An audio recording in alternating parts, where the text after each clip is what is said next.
Bonjour à tous, j'espère que vous allez bien en ce nouvel épisode d'After the Rain. Si vous n'avez pas eu l'opportunité encore d'aller voir les derniers épisodes, je vous laisse aller checker ça, je les mets en description. Cette semaine, et sur cet épisode, nous allons aborder un sujet. Ce mois-ci, je ne sais pas si vous êtes au courant, mais c'est le mois sans alcool. Comme il existe le mois sans tabac en novembre, le Dry January du coup a été créé par un collectif d'organisations engagées autour de la santé publique et plus précisément dans un but de véhiculer des messages motivants et non stigmatisants autour de la consommation d'alcool. Et c'est sur cette consommation d'alcool que je voudrais aborder et parler sur cet épisode, car effectivement, donc avant toute chose, l'alcool est une substance, est un liquide d'origine naturelle, issu de la fermentation des végétaux riches en sucre ou obtenu par la distillation.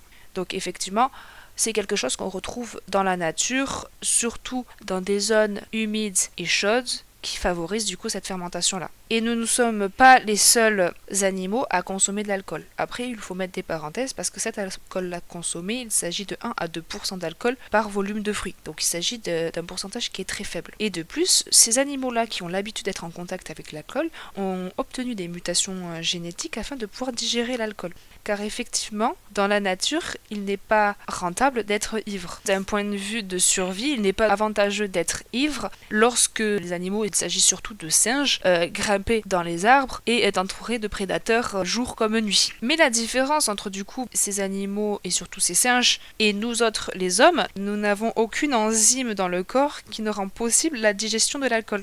Et c'est de là que se fonde le cadet de l'ensemble de nos soucis, car effectivement, si l'alcool n'est pas digéré ni par les sucs gastriques ni au niveau de l'intestin, il arrive directement dans le côlon et passe dans le sang au bout de 30 minutes. Donc entre le premier verre que vous buvez et l'assimilation de l'alcool dans le sang, il se déroule 30 minutes. Donc pour faire simple, entre le premier verre d'alcool bu et l'arrivée dans le sang de l'alcool, il se passe 30 minutes. Et puisque l'alcool, ou dit l'éthanol, c'est exactement la même chose, rentre dans le sang, il va se diriger dans les organes les plus vascularisés. Et en première ligne de mire, ça va être le cerveau. Et plus précisément, les neurones qui vont venir être stimulés et produire de la dopamine, l'hormone du plaisir, l'hormone du bonheur. Et c'est de là que va venir les premiers effets euphorisants. Par rapport aux effets, tout ce qui va être autour de la désinhibition, ça va être au niveau du cervelet, donc une partie du cerveau qui va être touchée.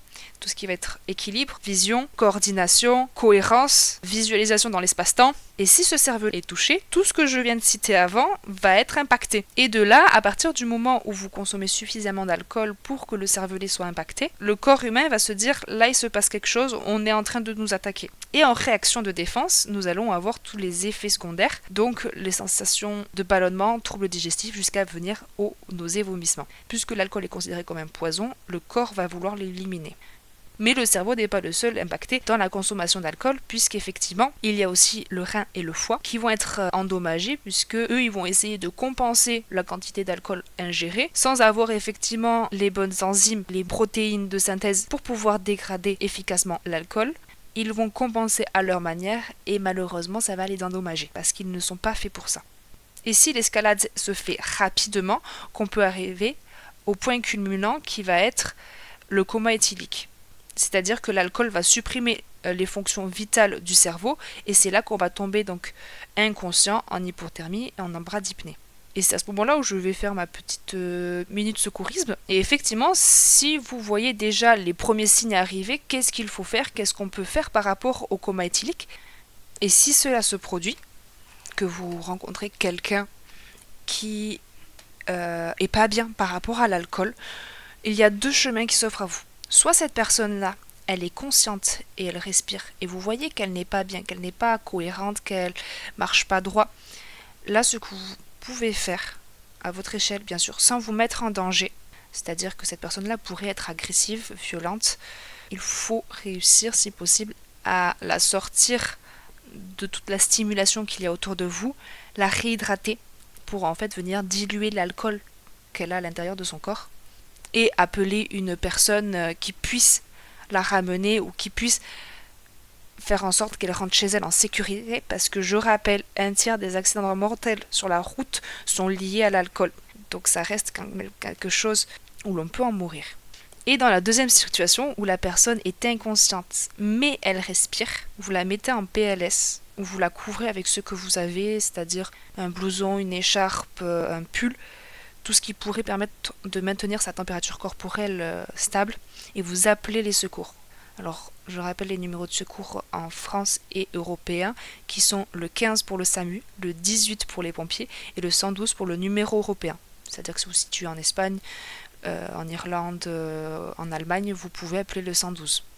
N'oubliez pas de lui libérer les voies aériennes.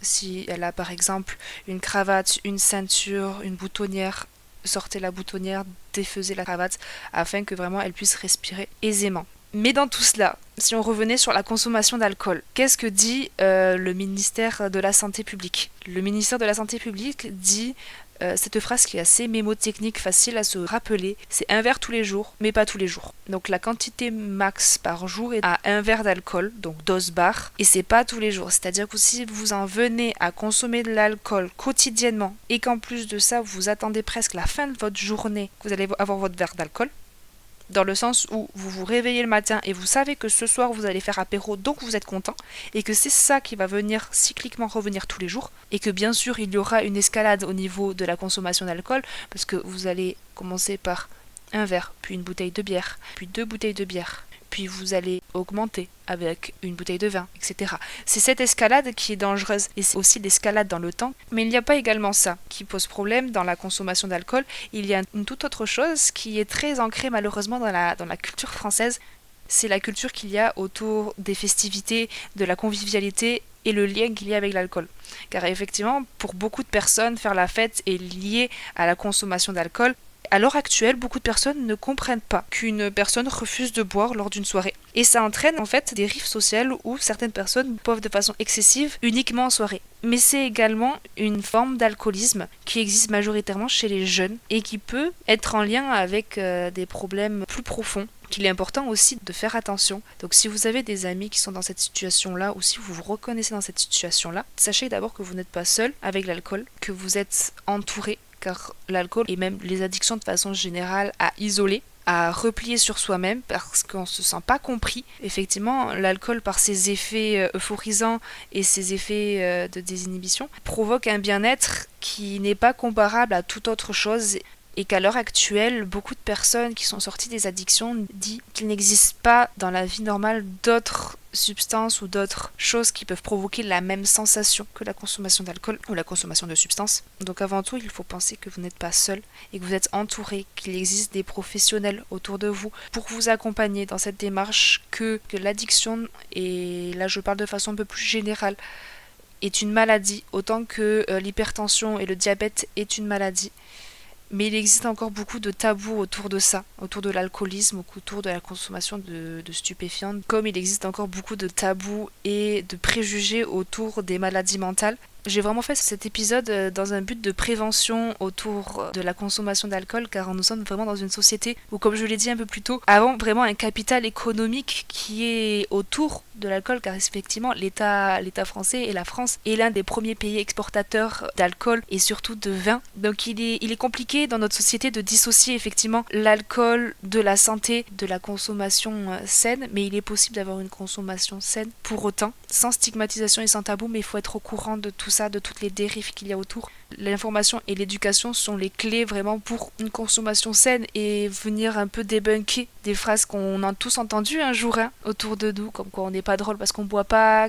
Je sais pas comment tu fais pour ne pas boire en soirée, ces phrases qu'on a tous entendues. Et j'espère que vous allez pouvoir continuer à véhiculer le message que je véhicule autour de vous, afin qu'on soit tous en sécurité et bien, tout simplement. Donc c'est là que se clôture ce nouvel épisode d'After the Rain. J'espère qu'il vous aura plu. N'hésitez pas à me retrouver sur mes réseaux sociaux, TikTok et Instagram, dans Marie c'est tout dit. Et je vous retrouve la semaine prochaine pour un tout autre épisode qui, je pense, va vous plaire beaucoup. J'en ai déjà abordé sur mes derniers épisodes qui se sont faits précédemment, surtout celui autour des 10 choses qui m'ont fait grandir. Donc j'espère que ça vous plaira et je vous dis à la semaine prochaine.